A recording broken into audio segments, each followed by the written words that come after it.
Assalamualaikum warahmatullahi wabarakatuh.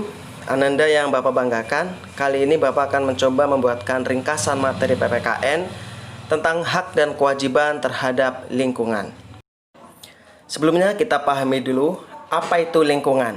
Lingkungan adalah kombinasi antara kondisi fisik yang mencakup keadaan sumber daya alam seperti tanah, air, energi surya, mineral, serta flora dan fauna yang tumbuh di atas tanah maupun di dalam lautan, dengan kelembagaan yang meliputi ciptaan manusia seperti keputusan bagaimana menggunakan lingkungan fisik tersebut. Ringkasnya, lingkungan adalah segala sesuatu yang ada di sekitar manusia yang mempengaruhi perkembangan kehidupan manusia.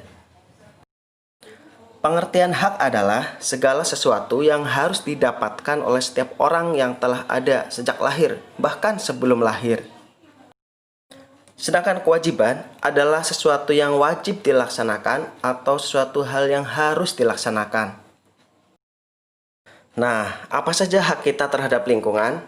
Secara umum, hak kita adalah bisa memanfaatkan lingkungan untuk memenuhi kebutuhan kita.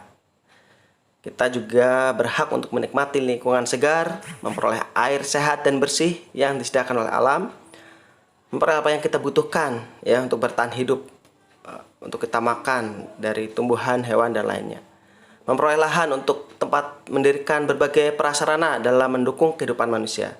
Dan tentunya bebas dari pencemaran. Tapi ingat, untuk mendapatkan hak, kita harus melaksanakan kewajiban dulu. Seperti membersihkan lingkungan dari sampah, melestarikan lingkungan, ya, misalnya reboisasi atau penanaman hutan yang gundul, menjaga kelestarian lingkungan, ya, seperti memakai kendaraan yang ramah lingkungan biar tidak polusi, memelihara lingkungan, ya, misalkan membangun gedung yang ramah lingkungan, ya, ada penyerapan airnya sehingga tidak terjadi banjir dan sebagainya. Kemudian mengurangi penyebab polusi, ya, seperti dengan cara menggunakan energi alternatif yang tidak merusak lingkungan. Nah, bagian terpenting dari lingkungan adalah tumbuhan. Tumbuhan kita manfaatkan untuk memenuhi berbagai kebutuhan manusia, seperti sebagai sumber pangan, papan atau tempat tinggal ya, obat-obatan, dan juga sebagai penyedia oksigen untuk bernapas.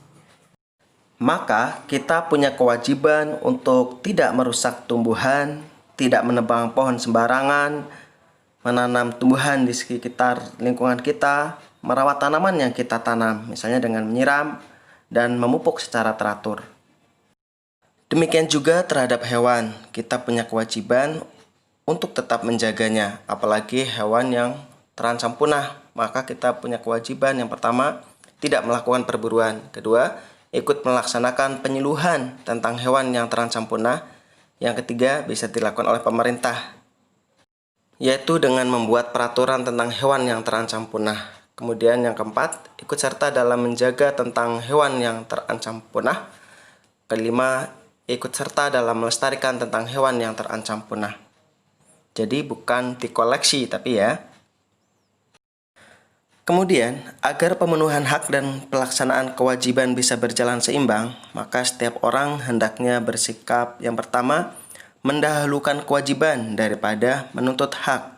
Yang kedua, mengutamakan kepentingan orang banyak atau kepentingan bersama. Yang ketiga, tidak mengganggu hak orang lain. Yang keempat, tidak meminta hak secara berlebihan. Nah, jika hak dan kewajiban dilakukan dengan seimbang, maka akan terbentuk yang pertama adalah keharmonisan, baik dalam keluarga, sekolah, masyarakat, bahkan negara. Yang kedua adalah keteraturan. Ya, peraturan bisa dijalankan dengan baik. Yang ketiga adalah hidup rukun, tidak ada yang merasa terganggu. Yang keempat, keamanan dan kenyamanan yang dirasakan. Yang kelima, kebersihan dan keindahan alam sekitar pasti terjaga. Terima kasih atas perhatiannya. Semoga bermanfaat. Assalamualaikum warahmatullahi wabarakatuh.